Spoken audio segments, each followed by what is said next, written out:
और तक्षक के काटने से मृत्यु होने का एक दिन शेष रह गया, राजा बहुत डर गया और किसी प्रकार उस भयानक जंगल में रात्रि बिताने के लिए विश्राम का स्थान ढूंढने लगा।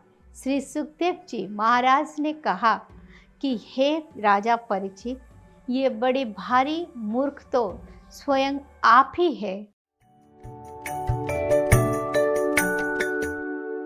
यदा ते मोह कलिलं बुद्धिर्वति तरिष्यति तदा गन्तासि निर्वेदं श्रेतव्यस्य श्रुतस्य च।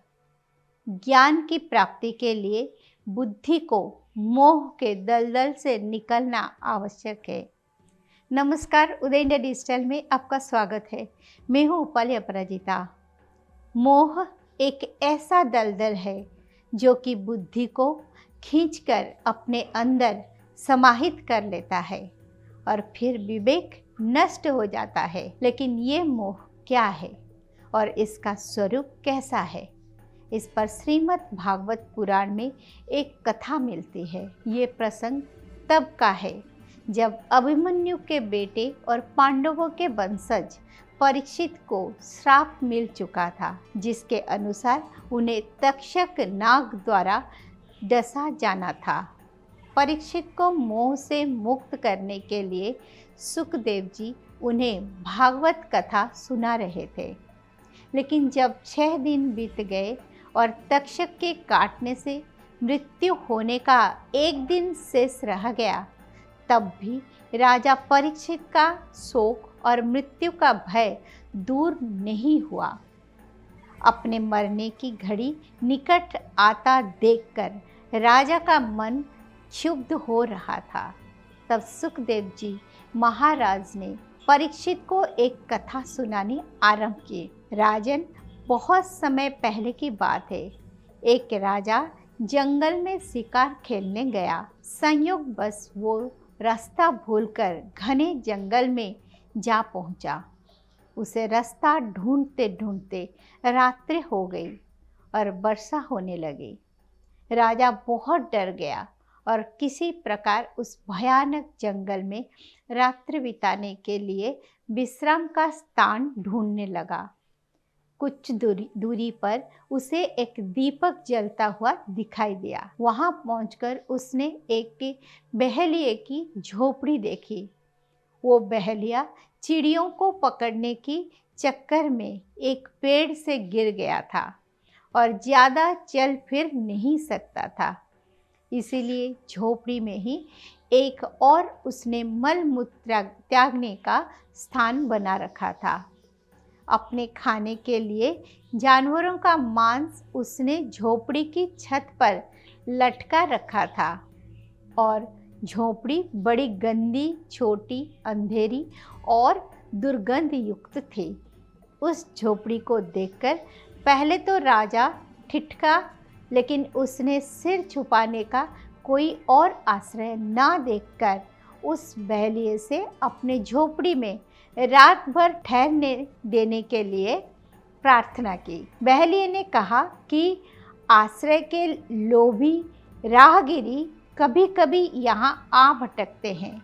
मैं उन्हें ठहरा तो लेता हूँ, लेकिन दूसरे दिन जाते समय वो बहुत झंझट करते हैं।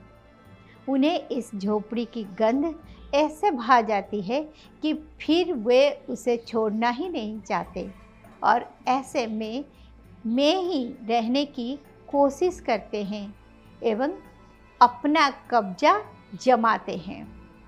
ऐसे झंझट में मैं कई बार पड़ चुका हूँ, इसीलिए मैं अब किसी को भी यहाँ नहीं ठहरने देता। मैं आपको भी इसमें नहीं ठहरने दूंगा। राजा ने प्रतिज्ञा की कि वो सुबह होते ही इस झोपड़ी को अवश्य खाली कर देगा। यहाँ तो ये संयोगवश भटकते हुए आया है, उसे तो सिर्फ एक रात काटनी थी। तब बहेलिया ने राजा को वहाँ ठहरने की अनुमति दे दी, पर सुबह होते ही बिना कोई झंझट किए झोपड़ी खाली करने की शर्त को दोहरा दिया। राजा रात भर एक कोने में पड़ा सोता रहा। सोने में झोपड़ी की दुर्गंध उसके मस्तिष्क में ऐसे बस गई कि सुबह जब उठा तो वही सबसे परम प्रिय लगने लगा। राजा जीवन के वास्तविक उद्देश्य को भूलकर वही निवास करने की बात सोचने लगा और बहलिये से वही ठहरने की प्रार्थना करने लगा। इस पर बहलिया भड़क गया और राजा को भला बुरा कहने लगा। राजा को अब वो जगह छोड़ना झंझट लगने लगा और दोनों के बीच उस स्थान को लेकर बड़ा विवाद खड़ा हो गया। कथा सुनकर सुखदेव जी महाराज ने परीक्षित से पूछा, परीक्षित बताओ, उस राजा का उस स्थान पर सदा के लिए रहने के लिए झंझट करना उचित था? परीक्षित ने उत्तर दिया, भगवान, यह राजा कौन था? उसका नाम तो बताइए। मुझे वो तो मूर्ख जान पड़ता है जो ऐसे गंदी झोपड़ी में अपनी प्रतिज्ञा तोड़कर एवं अपना वास्तविक उद्देश्य भूलकर नियत अवधि से भी अधिक यहाँ रहना चाहता है। उसके मूर्खता पर तो मुझे आश्चर्य होता है। श्री सुखदेव जी महाराज ने कहा कि हे राजा परीक्षित, ये बड़े भारी मूर्ख तो स्वयं आप ही है। इस मल मूत्र की गठरी यानी कि आपकी देह में जितने समय आपकी आत्मा को रहना आवश्यक था वो अवधि तो कल समाप्त ही रहेगी। फिर आप क्यों इसमें बने रहने के लिए बेचैन हो रहे हैं? उनकी बात सुनकर राजा परीक्षित को होश आया और वो शरीर का मोह त्याग कर आगे की यात्रा में प्रवृत्त हुए। ओम नमो भगवते वासुदेवाय।